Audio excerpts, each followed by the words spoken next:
కాశీ విశ్వనాథ భక్తి వృక్ష. పరాశరేశ్వర్, వారాణసి.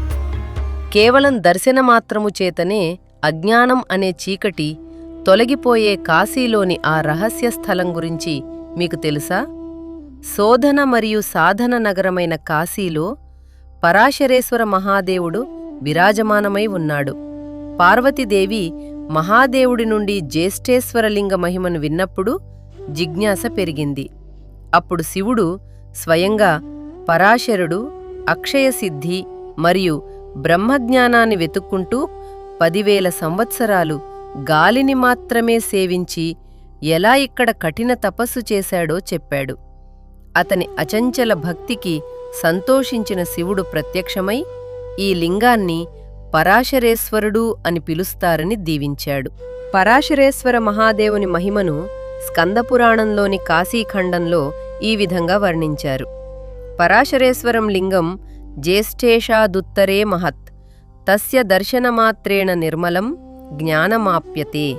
అర్థం: కాశీనగరంలోని జ్యేష్ఠతీర్థంలో శివుడు జ్యేష్ఠేశ్వర మహాదేవ రూపంలో నివసించే చోట శ్రీ జ్యేష్ఠేశ్వరుని చుట్టూ 5,000 శివలింగాలు ఉన్నాయి. ఇవన్నీ ఋషులకు చాలా సిద్ధిదాయకమైనవి. జ్యేష్ఠేశ్వరునికి ఉత్తరాన ఉన్న ఈ గొప్ప దివ్య పరాశర మహాలింగాన్ని చూడటం ద్వారా అంతర్గత మలినాలు తొలగిపోతాయి మరియు అతను స్వచ్ఛమైన ప్రకాశవంతమైన జ్ఞానాన్ని పొందుతాడు.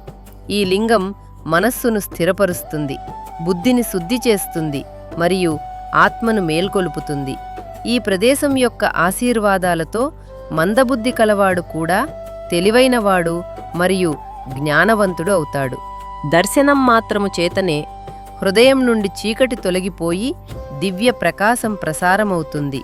అతిపెద్ద పాపాలు కూడా క్షణంలో నశిస్తాయి. జ్యేష్ఠ శుక్ల చతుర్దశి నాడు పూజించేవారికి శివలోక ద్వారాలు తెరుచుకుంటాయి.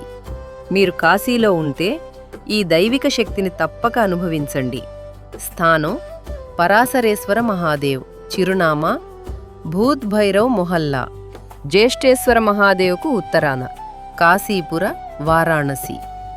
కాశీ కేవలం ఒక నగరం కాదు, ఇది ఒక అనుభూతి. మీరు తదుపరిసారి కాశీని సందర్శించినప్పుడు ఈ పవిత్ర స్థలాన్ని మీ జాబితాలో చేర్చడం మర్చిపోవద్దు. ఓం శ్రీ పరాశరేశ్వరాయ నమః. కాశీ విశ్వనాథ భక్తి వృక్ష.